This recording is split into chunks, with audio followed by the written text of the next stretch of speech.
রূপমা এবং শক্তিশালী বিড়াল। একদিনের কথা, এক ছোট্ট গ্রামে থাকত এক মিষ্টি মেয়ে যার নাম ছিল রূপমা। রূপমা ছিল খুব দয়ালু মনের। প্রতিদিন সে গ্রামের পশুপাখিদের যত্ন নিত, গাছে জল দিত, আর সবার সঙ্গে কোমলভাবে কথা বলত। একদিন গ্রামের ধারে এক রহস্যময় জঙ্গলের কাছে হাঁটতে হাঁটতে রূপমা দেখতে পেল এক দুর্বল আর ক্ষুধার্ত ছানা বিড়াল। তার গায়ে ধুলো মাখা, চোখে ভয় আর কষ্ট। রূপমা ধীরে ধীরে বিড়ালের কাছে গিয়ে বলল, ভয় পেও না, আমি তোমার বন্ধু গো। সে বিড়ালছানাটিকে নিজের বাড়িতে নিয়ে এল, তাকে দুধ খাওয়াল, স্নান করিয়ে নরম তোয়ালে দিয়ে মুছিয়ে দিল। বিড়ালছানার চোখে আনন্দের ঝিলিক দেখা দিল। দিন কেটে গেল। বিড়ালটি আস্তে আস্তে বড় হতে লাগল, আর অদ্ভুতভাবে সে হয়ে উঠল সাধারণ বিড়ালের চেয়ে অনেক বেশি শক্তিশালী। সে দৌড়াতে পারত অনেক দ্রুত, অন্ধকারে স্পষ্ট দেখতে পেত, আর ঘন ঝোপঝাড়ের মধ্য দিয়েও সহজে পথ খুঁজে নিতে পারত।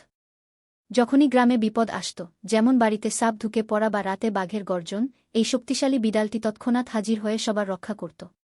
গ্রামবাসীরা তাকে নাম দিল হিরো বিড়াল। আর রূপমা? সে কখনো অহংকার করত না। সে সবসময় বলত, যখন আমরা কাউকে মন থেকে সাহায্য করি, একদিন তারা দুনিয়ায় ভালো কিছু ফিরিয়ে দেয়া গু।